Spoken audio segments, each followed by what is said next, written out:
was a seemingly unremarkable man, running a curiosity shop in Kansas City. But behind the walls of his modest home, Robert Berdella orchestrated a nightmare few could imagine. Neighbors thought him eccentric, maybe odd, but harmless.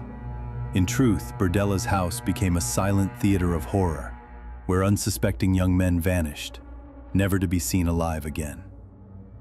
This is the chilling tale of Robert Berdella, the Kansas City butcher, a man whose twisted obsessions transformed his ordinary life into a gruesome labyrinth of torture and death. What led him to carefully catalog his atrocities?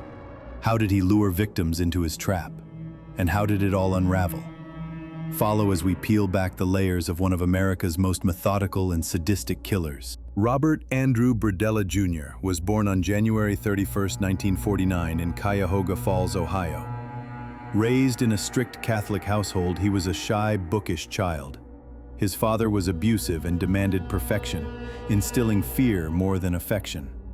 Berdella's early years were marked by isolation.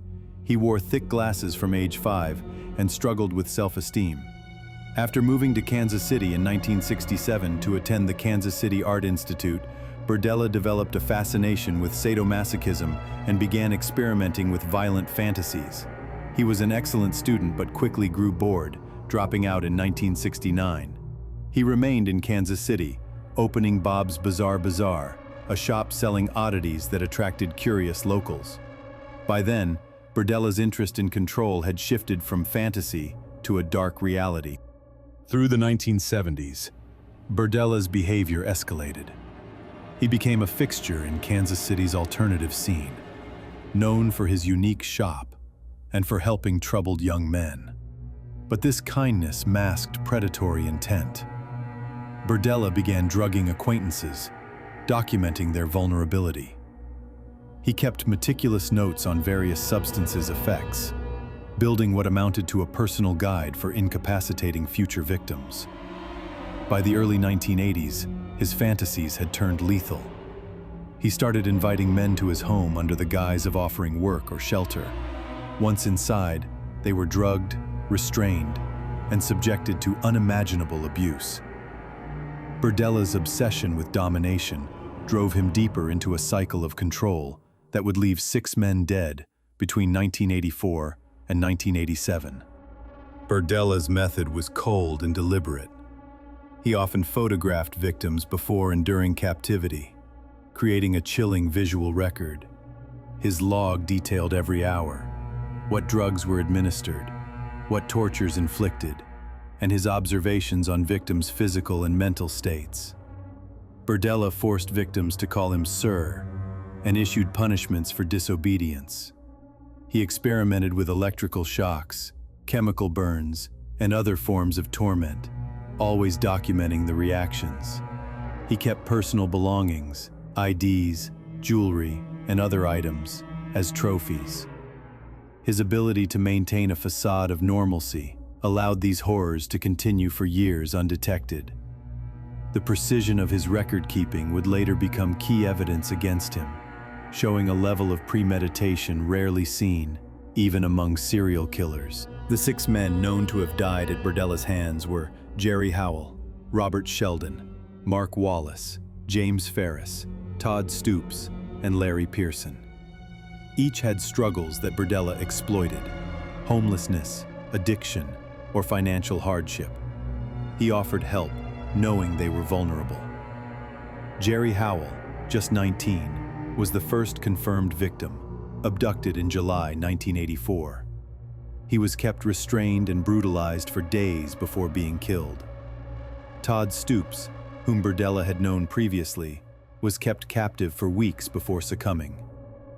Larry Pearson's death in 1987 was particularly cruel, ending only when Berdella fatally bludgeoned him after weeks of torture. These young men vanished quietly, with few connections strong enough to raise alarms, allowing Berdella to continue his spree uninterrupted. Berdella's reign of terror ended on April 2, 1988, when one of his captives, Christopher Bryson, managed a daring escape. After days of captivity, Bryson convinced Berdella to untie one hand, gained his trust, and leaped from a second-story window clad only in a dog collar. He ran to a nearby meter reader, who called police. Investigators entering Berdella's house found a scene of horror. Polaroids of victims in various states of torment, detailed torture logs, human remains, and tools designed for restraint and infliction of pain. The grisly evidence left no doubt. Berdella had orchestrated a calculated series of murders. Authorities spent days cataloging hundreds of items from his home, each piece a clue to the atrocities committed. Faced with overwhelming evidence, Berdella quickly confessed in a plea deal to avoid the death penalty. He described his crimes with chilling detachment, recounting the methods he used to prolong suffering and exert complete control. On December 19, 1988, he was sentenced to life imprisonment without parole for the murder of Larry Pearson, with subsequent guilty pleas leading to additional life sentences for the other killings. Berdella's confession shocked Kansas City. The mundane shopkeeper had been hiding a sadistic double life in plain sight. His case highlighted failures in how missing young men, especially those with troubled backgrounds, were overlooked by society, allowing predators like Berdella to operate undetected. Robert Berdella died of a heart attack on October 8, 1992, at the age of 43, just 4 years into his life sentence. His death brought little closure to victims' families, who struggled with the horrific details that emerged during the investigation. Berdella's home was demolished to erase the physical reminders of his crimes. His story remains a chilling lesson on how predators can hide behind ordinary lives and how society's blind spots toward marginalized victims can enable monsters to act without consequence.